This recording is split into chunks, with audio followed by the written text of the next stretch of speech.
5월은 이 감사의 달이라고 하고 또 감사할 일도 되게 많은 것 같습니다. 여러분 삶 가운데 가장 감사했던 순간이 언제였나요?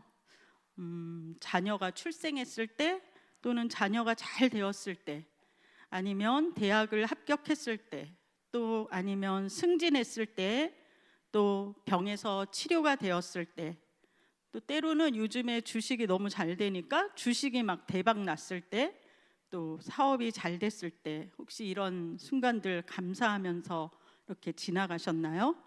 아니면 여러분 모두가 범사를 감사하고 계신가요?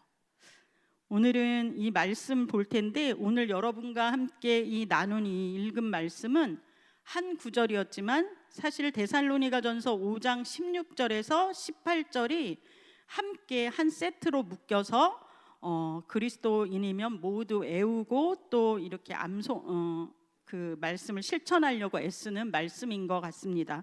16절, 17절은 모두가 아시는 것처럼 항상 기뻐하라, 또 17절은 쉬지 말고 기도하라, 그리고 오늘 읽었던 범사에 감사하라, 이 말씀이 이것이 그리스도 예수 안에 너희를 향하신 뜻이다, 이렇게 말씀하고 있죠.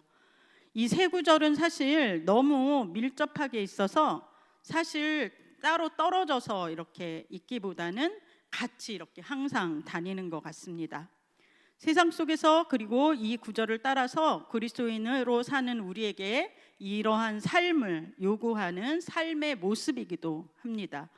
하지만 여러분, 이 말씀이 쉬운 말씀인가요? 아니면 좀 무거운 말씀으로 이렇게 다가오시나요?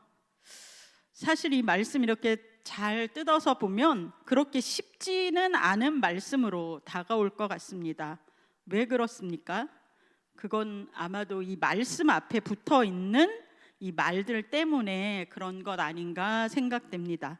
기뻐하는데 항상 기뻐해야 되고요, 기도하는데 쉬지 말고 해야 되고, 또 감사해야 되는데 범사에 한다라는 것이 이게 간단한 일이 아니거든요. 또 쉽지 않은 일입니다.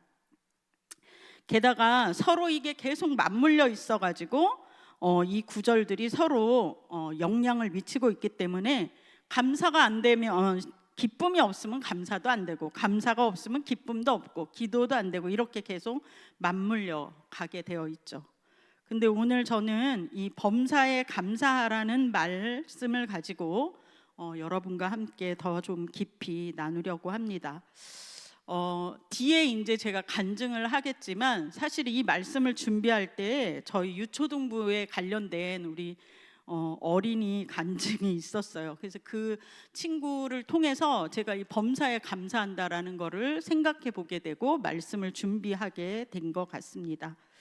그리스도인의 삶에서 오늘 그 구절은 감사가 사라질 때 우리가 어떤 영향을 미치는지 한번 이렇게 생각해 볼 수 있는데요. 아까 말씀드렸던 것처럼 이 세 구절이 계속 맞물려서 가고 있기 때문에 아마 감사가 우리 삶에 사라지면 기쁨도 사라지고, 또 기도도 사라지게 되고, 또 기도가 사라지면 또 기쁨도 없어지고 감사도 없어지는, 이런 정말 계속 맞물려 있는 구절인 것 같습니다. 물론 감사뿐만이 아니죠. 여기서 말하고 있는 기쁨도 사라지면 사람이 감사도 없고 기도도 없고, 또 기도가 사라지면 감사도 없고 기쁨도 없고, 이렇게 되는 거죠.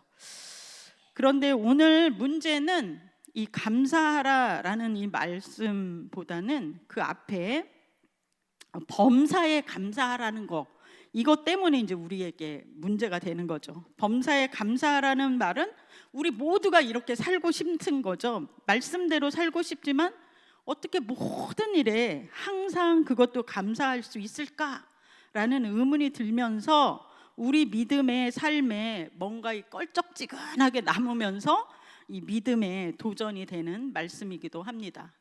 이 범사에 감사한다는 것이 쉬운 일이 아니라는 것을 우리 스스로가 말씀 읽으면서 이제 느끼고 있는 거죠. 그래서 인생을 여러 해 동안 오랫동안 살아보셔서 여러분은 그 범사에 감사한다라는 게 얼마나 힘들고 어려운지 또 더 잘 아실 거예요.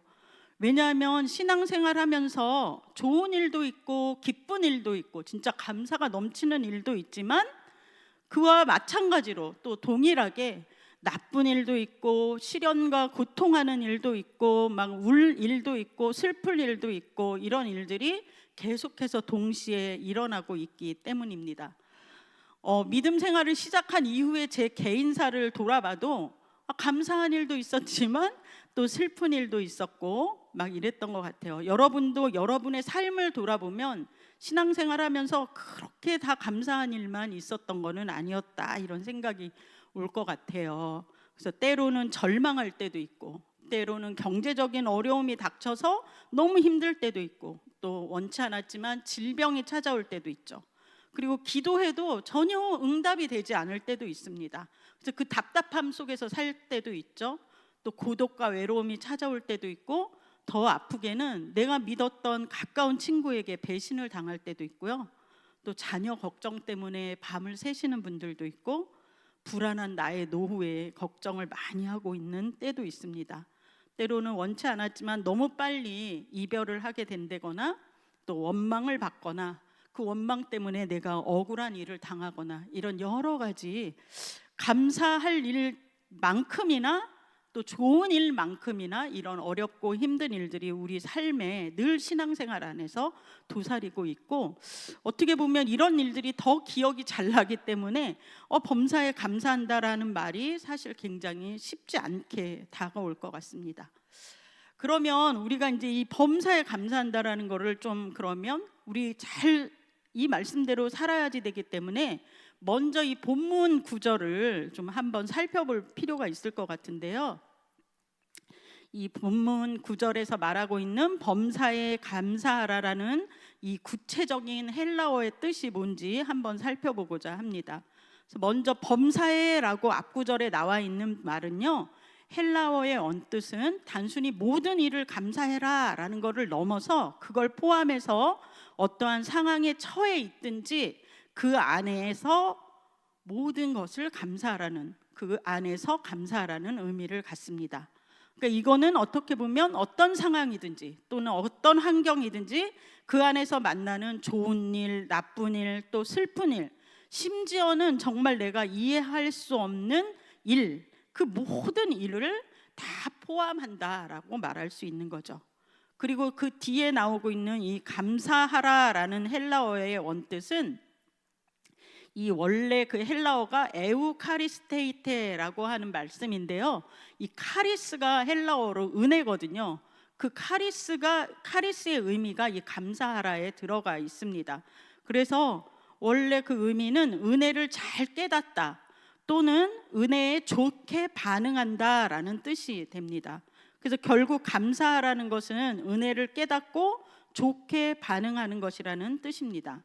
그러면서 이 감사하는 행동을 계속 지속적이고 반복적으로 하는 것이고, 이 말은 결국은 한 번 감사로 끝나는 게 아니라 의지를 가지고 습관적으로 끊임없이 그리고 계속해서 감사하는 그 행동을 유지하라는 명령인 것입니다. 감사는 사실 내 힘으로 이렇게 좋게 생각한다고 되는 게 아니고요, 또 막 감사거리가 없는데 막 짠해서 하는 것이 아니라는 겁니다. 그래서 어떤 상황 속에서든지 그 안에서 이 감사한다라는 것은 숨겨진 하나님의 은혜를 끊임없이 발견해내는 것, 그것이 감사하라는 거의 기본인 거죠.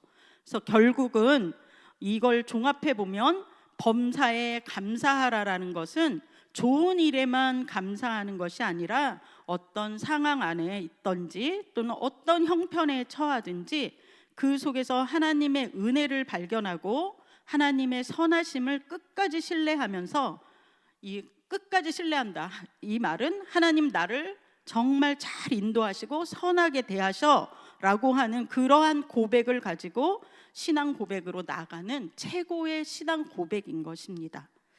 또 감사는요, 이 감사한다는 거는 로마서 1장 21절 말씀에 하나님을 알되 하나님으로 영화롭게도 아니하며 감사하지도 아니하고 오히려 그 생각이 허망하여지며 미련한 마음이 어두워졌나니라고 말씀하고 있는데요. 그러니까 예수를 믿지 않는 사람들은 감사하지 않게 되어 있는 거죠. 근데 이 말씀을 통해서 역설적으로 반대로 또 보면 감사를 한다는 것은 하나님을 알고 그분을 구주로 믿어서 의인된 사람들이 우리의 믿음을 보여주는 시금석이 된다는 것을 또 알게 해줍니다.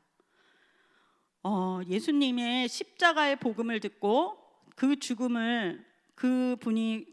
예수님의 십자가 죽음이 생명으로 바꾼 이 어마어마한 사랑과 은혜를 깨닫고 이를 믿는 사람들은 결국 한마디 할 수밖에 없는데 감사합니다라고 고백할 수밖에 없습니다. 다른 어떤 말이 있는 것 같지는 않아요. 그냥 더 심하게 되면 울면서 감사하겠죠. 막 울면서. 그렇기 때문에 감사하라는 것은 은혜를 입은 그리스도인이 마땅한 반응이고 또 어떻게 보면 당연하고 자연스러운 일일 것입니다. 저도 예수님을 이제 믿고 날마다 주님의 사랑과 은혜에 감격해서 이제 너무 막 감사하고 있었는데 그 표중 중에 하나가 기도할 때 매일 이렇게 했대요. 주님 감사해요 라고 이렇게 시작을 했었는데 하루는 우리 소그룹에 모여있던 그 조원이 그 사실을 저에게 알려주더라고요. 간사님은 항상 기도할 때 주님 감사해요 이렇게 시작한다는 거예요. 그래서 아마 그때는 더 감사를 잘했던 것 같습니다. 여러분도 주님의 이 어마어마한 사랑의 은혜를 깨달았던 그 순간을 한번 기억해 보십시오. 또 예수님을 내 삶의 구주로 모셔드렸던 바로 그날 여러분의 고백이 무엇이었습니까?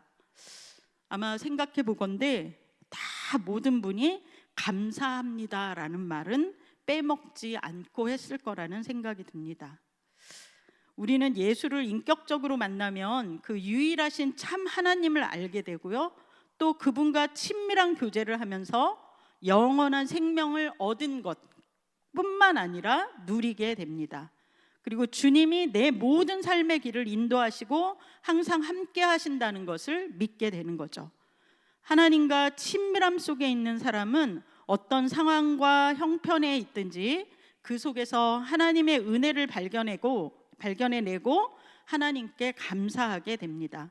그렇기 때문에 감사라는 것은 어떤 상황이 좋아져서 또는 조건이 좋아서 그런 것들에 달려있지 않고 얼마나 하나님을 친밀하게 알고 있는가, 얼마나 하나님을 신뢰하고 있는가 하는 그 관계에서 그 감사가 달려있는 것입니다. 하나님과 친밀하면 친밀할수록, 하나님을 신뢰하면 신뢰할수록 감사하게 되는 것입니다.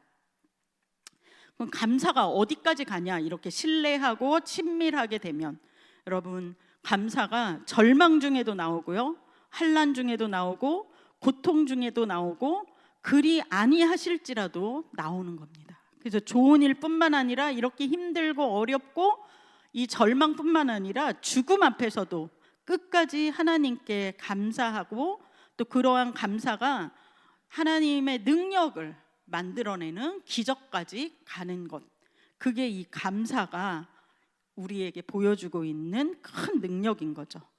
성경에는 인간의 한계와 절망 속에서도 감사함으로 하나님의 능력이 나타난 기적들이 여러 사건들이 있습니다. 특별히 예수님은 그 절망 같은 상황 속에서도 감사함으로 우리에게 하나님의 기적을 친히 보여주시고 가르쳐 주셨는데요. 여러분 잘 알고 있는 요한복음 6장 1절에서부터 13절에 나오고 있는 오병이어의 기적이 대표적이죠. 예수님을 따라서 말씀을 듣겠다고 광야에 모여있는 그 수많은 무리들을 먹이셔야 되는데 고작 가지고 계신 거는 작은 어린아이의 물고기 2마리와 보리떡 5개, 그 작은 도시락 하나뿐이었던 그 암담함 속에서 11절에 보면 예수께서 떡을 가져 축사하신 후에 앉아있는 자들에게 나눠주시고 물고기도 그렇게 그들의 원대로 주시니라 라고 말씀하고 계시는데요. 이 축사하시고가 바로 감사 기도인 거죠. 그래서 예수님은 하나님께 먼저 감사 기도를 하신 후에 떡을 나누어 주실 때 모든 사람이 먹고 우리가 잘 알듯이 12바구니가 남는 기적을 우리에게 보여주십니다. 또 요한복음 11장 41절에서 44절에 보면 예수님이 아끼고 사랑했던 나사로가 있었는데 그 나사로가 죽어서 이제 무덤에 안치되어 있던 사건들이 나옵니다. 이미 나사로는 죽은 지 나흘이 지났고요. 모든 사람들은 사망 선고가 끝났기 때문에 이제 모두가 나사로는 끝났다고 절망하고 있을 때였습니다. 그런데 예수님은 요한복음 11장 41절에 보면 돌을 옮겨 놓으니 예수께서 눈을 들어 우러러 보시고 이르시되 아버지시여 내 말을 들으신 것을 감사하나이다 라고 말씀하시면서 이때 감사기도가 끝난 이후에 죽었던 나사로가 그 옮겨진 돌문을 열고 나오게 되죠. 그래서 부활한 생명으로 살아나는 그 나사로의 기적을 예수님 감사기도 후에 일어나게 됩니다. 여기서 중요한 거는 예수님이 우리에게 이 감사를 일어나지도 않았는데 먼저 했다는 거죠. 그래서 이 감사가 기적을 맛보았기 때문에 할 수도 있겠지만 감사는 기적을 끌어오는 믿음의 선포라는 것을 예수님이 분명히 저희에게 가르쳐주고 있습니다. 예수님뿐만 아니라 사도행전 16장에 16절부터 34절에는 바울과 실라가 2차 전도 여행 중에 빌립보에 가게 되는데 그 빌립보의 한에서 그 한 여종, 귀신 들려서 점을 치던 한 여종을 고쳐주게 되는데 그 상관이 그래서 이제 그 여종한테 돈을 더 이상 못 벌게 되니까 고소해서 감옥에 갇히게 되죠. 근데 두 사람은 감옥에 갇혔지만 절망하지 않았습니다. 오히려 감옥에서 감사하며 기도하고 감사하며 찬송함으로 옥문이 열리고 간수가 구원받는 기적이 일어납니다. 감사는 바로 이렇게 묶였던 환경의 결박을 풀어내는 열쇠가 되었던 것입니다. 신약뿐만 아니라 역대하에 구약에 나오는 그 20장에 보면은 또 여호사밧 왕 이야기가 나오는데요. 이 여호사밧 왕은 모압과 암몬과 마온의 연합군이 함께 진쳐서 이 유다를 공격하고자 했을 때 그들을 도저히 이길 수 있는 힘이 없었습니다. 이 절대절명의 국가 위기 속에 여호사밧이 택한 것은 칼과 창 대신에 노래하는 자들을 택해서 군대 앞에 내세웠죠. 그리고 여호와를 찬송하게 했는데 뭐를 찬송하라고 했냐면 여호와께 감사하세 그의 인자하심이 영원하도다라고 감사하겠습니다. 그래서 하나님은 이 감사 찬송이 시작될 때 그 적군 안에 숨겨둔 복병을 통해서 적군들이 서로 창과 칼로 자기들끼리 서로 치게 해서 유다는 손에 피를 하나도 묻히지 않고 승리하게 되었습니다. 그래서 전쟁의 승리가 우리의 어떤 계략이나 전략이 아니라 하나님을 향한 절대적 신뢰에서 나오는 이 감사로 시작할 수 있다라는 것을 성경이 분명히 선포하고 있는 것입니다. 성경에서 우리는 아무것도 없어도 또 내 힘으로 도저히 해결할 수가 없을 때, 또 인생의 밑바닥에 놓여 있을 때, 또 사방이 우겨싸움을 당해서 환경이 나를 가로막을 때, 심지어는 죽음의 절망 앞에서도 하나님은 우리에게 감사하는 자에게 하나님의 능력의 기적을 보여주시는 것입니다. 시편 50편 23절에는요 감사로 제사를 드리는 자가 나를 영화롭게 하나니 그의 행위를 옳게 하는 자에게 내가 하나님의 구원을 보이리라 라고 말씀하십니다. 그래서 감사는 하나님을 영화롭게 할 뿐만 아니라 그의 능력을 나타내는 통로가 됩니다. 또 감사하면 하나님이 내 대신 일하는 것을 보게 될 것입니다. 여러분, 그러니까 이 좋은 감사를 하십시오. 또 감사하면 우리가 염려와 걱정을 이기게 됩니다. 염려와 걱정이 몰려올 때 여러분 어떻게 합니까? 작은 염려, 큰 염려, 때를 가리지 않고 이렇게 막 몰려오죠. 근데 염려와 불안과 불평 이런 것들이 몰려올 때 언제 가장 많이 오냐면 아마 불확실할 때 이 염려와 걱정이 밀려오겠죠. 또 미래에 대한 걱정이 계속될 때, 그리고 남하고 비교될 때, 이럴 때 이제 염려와 불안이 계속 몰려오게 되는 겁니다. 그래서 염려와 걱정을 푸는 방법이 여러 가지 있는데 사람들을 대부분은 이 염려와 걱정이 몰려오면 사실 너무 걱정하고 염려해서 약간 이성을 잃게 되고요. 기가 막 얇아져서 막 스스로 그 방법을 찾아보죠. 이 염려와 걱정을 해결할 수 있는. 요즘에 보면은 뭐 점도 많이 치고 예수 믿는 사람들도 이렇다고 하더라고요. 근데 타로도 보러 가고 뭐 예전에 이 예수 안 믿었을 때 저희 집에서는 막 굿도 하고 막 이랬어요. 그랬는데 하여튼 그런 일들을 하죠. 그리고 인맥을 동원한다거나 어떤 네트워크를 찾아보려고 사람을 먼저 찾기도 합니다. 근데 이때 누가 제일 좋아할까요? 당연히 염려하고 걱정하는 사람들에게 마귀가 제일 좋아할 겁니다. 염려하고 걱정하면은 마음의 병을 들게 하고 또 삶을 무기력하게 만들고 결국은 계속해서 원망하고 불평으로 나아가게 만드는 것입니다. 염려와 걱정은 하나님을 신뢰하지 못하는 이 불신앙에서 오는 것인데요. 불신앙은 하나님께서 하실 일을 믿지 못하는 그 마음에서 출발하고 있습니다. 우리 성경에서 잘 알고 있는 이 불신앙의 대표적인 민족이 있는데요. 바로 출애굽한 이스라엘 민족입니다.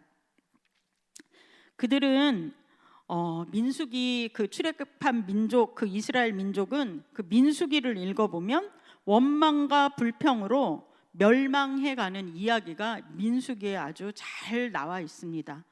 그들이 애굽의 10가지 재앙에서 구원받았고 또 절대절명의 홍해 앞에서 하나님의 엄청난 기적을 체험하면서 구원받았던 민족이었잖아요. 그리고 하나님을 섬기겠다고 그 구원받고 나서 약속을 했지만 너무 쉽게 무너집니다. 강야의 삶에 대한 어려움이 찾아오고 미래에 대한 불안함이 오고 또 애굽에서 길들여졌던 어떤 육체의 습관들과 그 향유했던 문화들로 인해서 하나님을 매번 원망하고 이게 죽을 고비를 넘기면서도 또 원망을 하죠. 원망하고 불평하고. 그래서 공동체 전체가 감사보다는 원망의 공동체로 변해가면서 하나님의 징계를 결국 받게 됩니다. 이 40년 광야 생활 중에 원망과 불평하는 자의 말로를 이 이스라엘 백성들이 잘 보여주고 있는데요. 그 말로는 결국 죽음과 멸망임을 하나님은 우리는 말씀을 통해서 보여주고 계십니다. 인간의 죄성이 얼마나 강력한지 이스라엘 백성을 통해 우리는 보게 됩니다. 그렇게 수많은 기적과 이적을 체험했지만 결코 자기의 그 염려와 불안이 찾아오고 또 뭔가 삶에서 불편한 상황들이 이루어지면 하나님 앞으로 나아가지 않죠. 그런데 비단 이스라엘 백성뿐만 아니라 우리도 사실 이 이스라엘 백성들처럼 별반 다르지 않다는 것을 늘 염두하고 깨달아야 할 것입니다. 하나님을 온전히 신뢰하지 못하면 상황을 보게 되고요. 또 사람을 원망하게 되고 원망하고 또 원망하게 되면서 결국은 원망과 불평으로 나아가게 되는 것입니다. 이때 마귀는 늘 삼킬 자를 찾고 있었기 때문에 마귀에게 절호의 찬스가 오는 거죠. 원망과 불평은 감사 대신 불신앙을 선택하는 순간 나타나게 되어 있습니다. 그러나 반대로 감사는 하나님을 전적으로 신뢰하는 믿음에서 나옵니다. 그래서 이 불평하는 공동체, 이스라엘 민족 공동체 중에서도 하나님을 전적으로 신뢰했던 여호수아와 갈렙은 그 멸망 속에서도 생명을 얻게 되었다는 것을 저희가 기억할 것입니다.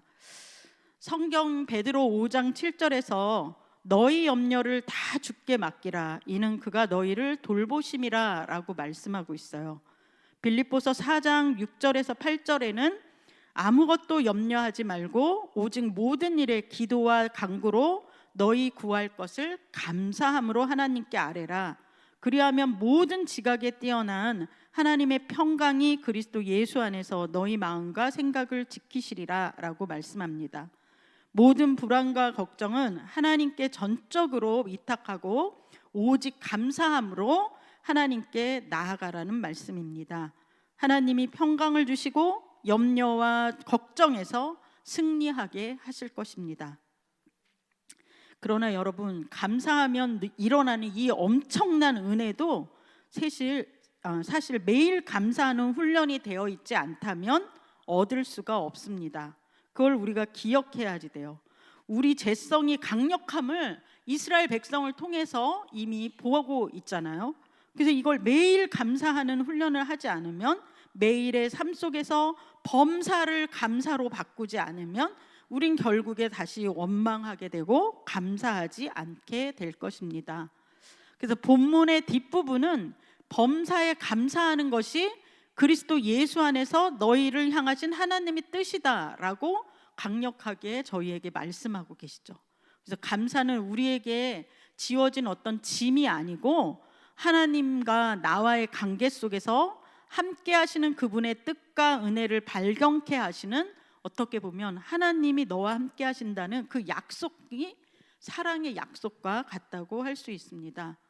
감사는 상황이 좋아질 때, 아니면 감사하면 능력이 있다니까 또 마치 해야 되는 의무처럼 해야 되는 것이 아니고 감정의 문제도 아닙니다. 감사는 하나님과의 관계에서 나오는 것입니다.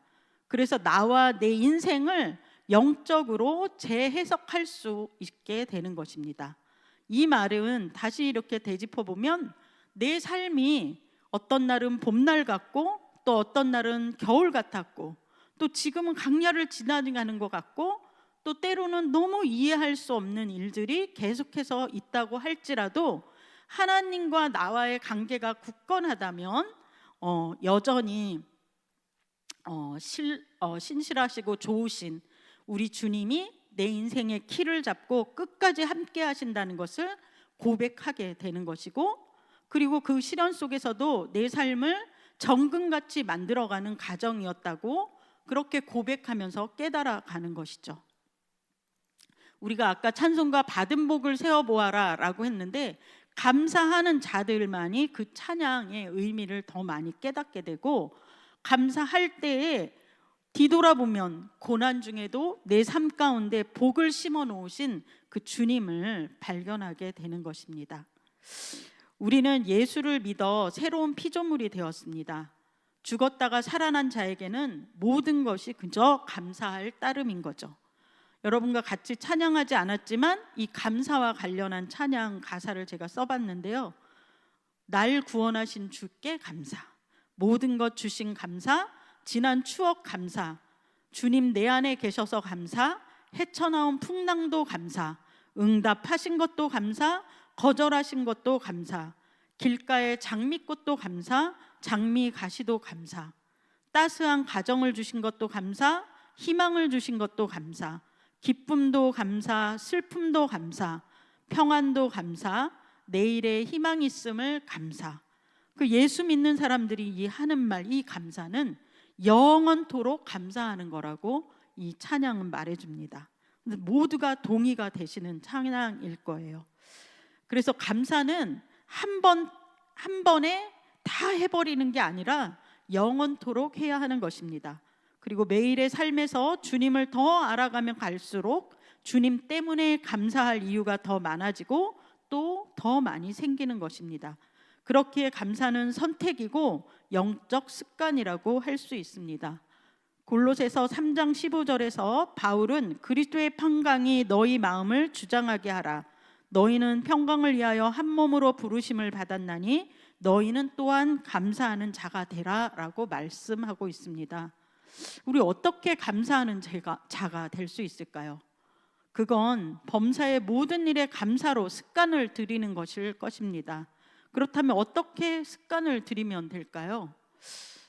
여러분 다 아시고 있겠지만 제가 이제 오늘 몇 가지 제안을 해봅니다. 첫 번째는 여러분이 미리 감사하라는 것입니다. 여전히 내 앞에 문제가 있고 해결할 기미도 보이지 않고 해결점을 찾고 있지도 못할지라도 미리 감사하십시오. 우리 예수님이 그렇게 하셨습니다. 아까 말씀하셨던 것처럼 오병이어의 기적을 일으킬 때도, 죽은 나사로를 살려냈을 때도 믿음으로 선포해서 하나님의 기적을 끌어오신 그 말씀을 저희가 보았습니다. 두 번째는 이렇게 미리 감사하고, 두 번째는 작은 것에도 감사하는 것입니다. 여러분, 자고 일어나는 건 너무 감사하고요, 잘 먹고 화장실 잘 가는 것도 너무 감사하고, 예배당에 이렇게 건강하게 오는 것도 너무 감사한 일이죠. 그리고 내게 주어진 가족들, 때로는 피 튀기게 싸우기도 하고 지지고 볶지만 그것도 너무 감사하고, 이렇게 숨쉬는 공간들, 숨쉬는 시간들, 이 모든 것, 내가 당연하다고 생각해서 감사하지 않았던 것들부터 감사하고 자랑해 보십시오. 그러면 우리나라는 좀 쑥스러워서 이런 거 잘 할지 못할 때도 있는데, 이렇게 자랑하는 것도 되게 중요한 것 같습니다. 제가 캐나다에서 이제 그 노숙인 아저씨들하고 예배를 드렸는데, 거기에 있으면 목사님 말씀이 끝나고 나오면 사람들이 한 명씩 나와서 간증을 해요. 그래서 간증한다 그래서 와, 무슨 간증을 할까 기대를 하면서 들었는데요, 그 간증은 너무 그냥 작은 거, 햇볕을 주셔서 감사해요, 친구랑 밥 먹어서 감사해요, 대화 나누게 해주셔서 감사해요, 이런 감사였거든요. 그래서 작은 일부터 감사하십시오. 그리고 세 번째는 여러분 입술에 감사의 선포를 달고 살라는 것입니다. 불평과 원망이 없을 수는 없죠. 그럴 때 올라올 때마다 하나님 감사합니다 라고 선포하는 거죠. 저도 설교를 준비하면서 감사가 참 잘 안 되는 사람이구나 라고 생각이 들었어요. 근데 몇 가지 그래서 구호를 만들었습니다. 그래, 감사하자. 어머, 감사하네. 우와, 감사하세. 이렇게 제 나름대로 구호를 만들어 봤는데, 우리 입술에 감사의 고백을 배게 한다면 이 원망과 불평은 사라지게 될 것입니다. 이제 마지막으로 말씀을 마치려고 하는데, 감사가 몸에 배인 우리 유초등부 어린이를 소개하면서 말씀을 마치려고 해요. 몇 주 전에 저희 유초등부 주일 예배를 드리기 전의 일입니다. 저희 유초등부의 3학년 학생 중에 이윤원이라는 여학생이 있는데요, 어쩌면 이 학생 다 아실지도 몰라요. 김정국 집사님 손녀딸이거든요. 근데 예배 시작 전에 그 윤원이가 막 저한테 와서 목사님 목사님 막 이러면서 부르는 거예요. 그래서 왜 그러냐고 물어봤더니 오늘 아침에 정말 하나님께 너무너무 감사한 일이 있어요, 이렇게 저한테 얘기를 하는 거예요. 그래서 저는 막 기대를 하면서 그래? 무슨 일인데, 그게 무슨 일이었니? 라고 이제 물어봤거든요. 그러자 윤원이가 이렇게 얘기하는 거예요. 목사님, 오늘 할머니가요 아침에 방을 닦았대요.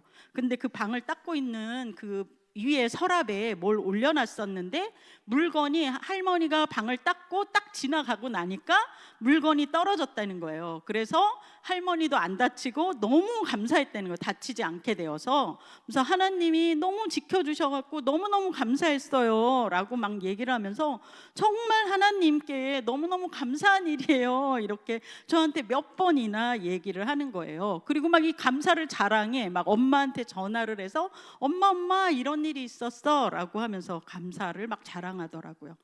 그래서 윤원이의 이야기를 제가 들으면서 이 어린 윤원이의 감사 고백이 너무 신기하고 놀랍기도 했지만, 어떤 순간에도 하나님이 지키고 계시다는 그 믿음이 제 안에서 큰 울림으로 다가왔습니다.